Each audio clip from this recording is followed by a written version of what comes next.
안녕하십니까? 인생의 복잡한 문제들을 말씀으로 단칼에 해결해주는 김종근 목사의 쾌도 남마입니다.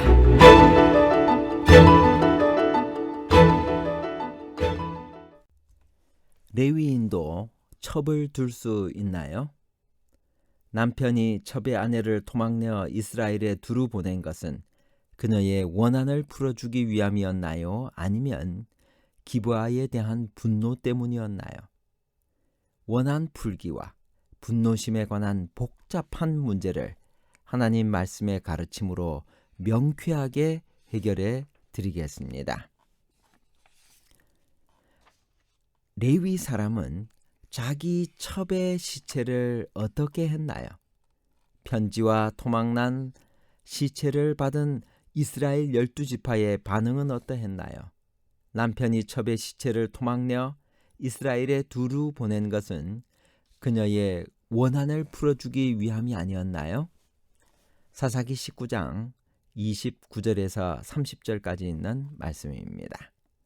그 집에 이르러서는 칼을 가지고 자기 첩의 시체를 거두어 그 마디를 찍어 12덩이에 나누고 그것을 이스라엘 사방에 두루 보내매 그것을 보는 자가 다 이르되 이스라엘 자손이 애굽 땅에서 올라온 날부터 오늘까지 이런 일은 일어나지도 아니하였고 보지도 못하였도다. 이 일을 생각하고 상의한 후에 말하자 하니라. 사사기 19장에서 20장에는 사사기 시대에 발생한 가장 끔찍한 반인륜적 사건이 기록되어 있습니다. 이 사건은 에브라임 산지에 거하는 어떤 레위 사람에 의해 시작됩니다. 그에게 베들레헴 출신 첩이 있었습니다. 그녀는 행실이 정숙하지 못한 여인이었습니다. 행음하고 친정으로 돌아갔습니다. 넉 달이 지나 그는 그녀를 찾으러 베들레헴으로 갔습니다. 장인의 강권으로 며칠을 머물다 닷새 날 오후 늦게 출발합니다. 그 늦은 출발로 인해 결국 사달이 났습니다. 베들레헴에서 8킬로 거리인 예루살렘을 지날 때 해가 기울었습니다.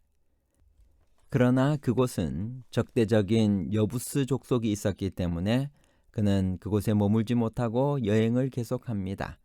거기서 더 나아가 5.6킬로 떨어진 기브아에 이르자 날이 완전히 저물었습니다.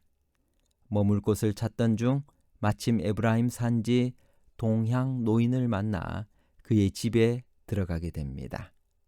그들이 쉬고 있을 때 그 성읍의 불량배들이 그 집을 에워싸고 문을 두들기며 집주인 노인에게 말하여 이르되 내 집에 들어온 사람을 끌어내라.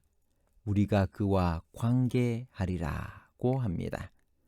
창세기 19장에서 소돔성 사람들이 롯의 집에 방문한 두 천사에게 했던 것과 같은 요구입니다.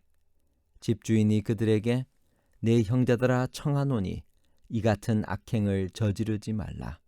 이 사람이 내 집에 들어왔으니 이런 망령된 일을 행하지 말라고 요청합니다. 고대 근동에서는 집에 찾아온 손님은 목숨을 걸고 지키는 관습을 갖고 있었습니다. 그래서 집주인은 자기 딸과 그 사람의 첩을 줄 것이니 그 사람에게는 망령된 일을 행하지 말라고 간청합니다. 무리들은 그 말을 듣지 않습니다. 그러나 그 사람이 나섭니다. 자기 첩을 붙잡아 그들에게 밖으로 끌어냅니다. 이렇게 한 것은 틀림없이 그 여자가 나가지 않으려고 했기 때문일 것입니다.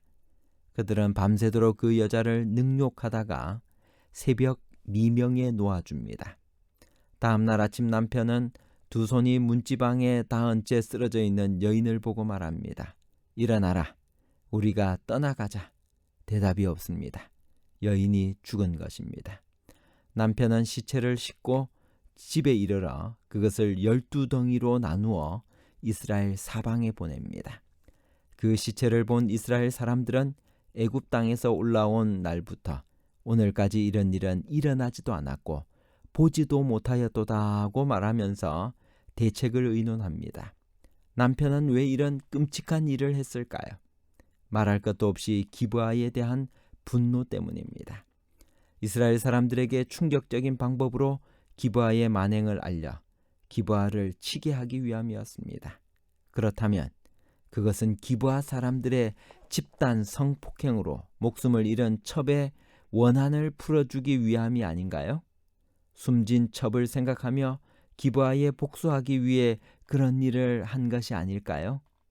방법은 끔찍하지만 동기는 죽은 첩을 위한 것이 아닐까요? 그러나 그렇지 않습니다. 남편에게는 첩이 살았을 때나 죽은 이후에나 그녀에 대한 애정이나 동정은 전혀 없습니다. 남편은 초지일관 냉혹합니다. 그가 베들레헴 처가로 찾아가 잠시 그 여자에게 다정하게 말한 것은 단지 데려오기 위함이었습니다. 그런 그였기에 기브아 불량배들이 몰려들었을 때 자기 첩을 붙잡아 그들에게 밖으로 끌어내었습니다. 너무나 비겁하고 이기적입니다. 또 밤새도록 능욕을 당한 후에 집안의 사람들을 향한 처절한 몸부림으로 두 손을 문지방에 대고 있는 그녀를 보고도 안아주려 하지도 않은 채 일어나라고만 합니다. 냉혈 인간입니다. 물론 첩의 죽음 이후에 그도 기브아를 향한 극심한 분노를 느꼈습니다. 그러나 그 분노에는 첩에 대한 미안함이나 슬픔이나 동정은 전혀 없습니다. 그건 첩의 토막난 시체를 보고 모여든 이스라엘 백성들에게 하는 그의 설명에 고스란히 나타납니다. 사사기 20장 6절. 내가 내 첩과 더불어 베냐민에 속한 기브아에 유숙하러 갔더니 기브아 사람들이 나를 치러 일어나서 밤에 내가 묵고 있던 집을 에워싸고 나를 죽이려 하고 내 첩을 욕보여 그를 죽게 한지라. 내가 내 첩의 시체를 거두어 쪼개서 이스라엘 기업의 온 땅에 보내었나니 이는 그들이 이스라엘 중에서 음행과 망령된 일을 행하였기 때문이라. 이 대답은 진실을 감추려는 과장과 은폐로 가득 차 있습니다. 그는 기브아의 불량배들이 아니라 마치 기브아 사람들 전체가 자신을 죽이려 한 것처럼 말합니다. 또 그는 자신이 첩을 억지로 불량자들에게 끌어내 주었다는 사실은 전혀 언급하지 않습니다. 요점은 무도한 기브아 사람들의 음란하고 망령된 행위에 의해 첩이 죽었고 자신도 죽을 뻔했다는 것입니다. 이것이 암시하는 바는 그래서 자신은 첩의 죽음에도 어쩔 도리가 없었다는 것입니다. 그의 설명은 먹혀들었습니다. 사람들은 그에게 당신은 어떻게 살아남았느냐고 아무도 묻지 않습니다. 더 나아가 아무도 그렇다고 어떻게 시신을 12덩이로 쪼갤 수 있느냐고 묻지 않습니다. 무도한 기브아 사람들 때문에 오죽 분노하였으면 이렇게까지 했을까 동정을 받게 되었습니다. 첩의 남편은 냉혹하고 잔인하며 강교합니다. 그의 피해자 코스프레가 완벽하게 먹혀들었습니다. 결국 남편의 분노는 첩의 원한을 풀어주기 위한 것이 아니었습니다. 그에게 첩은 안중에도 없었습니다. 그가 첩의 시체를 토막낸 것은 단지 자기 분노를 해소하기 위한 것뿐이었습니다. 다시 말해 기브아에 대한 자기 분노를 해소하기 위해 이미 죽은 첩의 시체까지 이용한 것입니다. 가장 극단적인 방법으로 이스라엘 백성들을 자극하기 위함이었습니다. 이런 행위는 그녀를 집단 성폭행한 사람들의 행위보다 더 반인륜적입니다. 완벽한 사이코패스입니다. 남편의 설명을 들은 이스라엘 백성들은 의분에 사로잡힙니다. 기브아는 음행과 망령의 화신처럼 생각되었습니다. 그리고 그들의 분노는 베냐민 지파 전체로 향하고 결국 동족 상잔의 싸움이 일어납니다. 한 사람의 병리적 복수심이 이스라엘 전체의 분노로 확산된 것입니다. 분노의 폭풍이 가라앉고 정신을 차리고 보니 베냐민 지파가 사라질 위기에 빠졌습니다. 그래서 이스라엘은 그 지파를 존속시키기 위한 대책 마련에 골몰합니다. 이것이 바로 사사기 21장의 내용입니다. 사사기는 이 사건과 그로 인한 후속 사건을 기록한 다음 그때 이스라엘의 왕이 없으므로 사람이 각기 자기의 소견에 옳은 대로 행하였더라는 유명한 구절로 끝마칩니다. 결론입니다.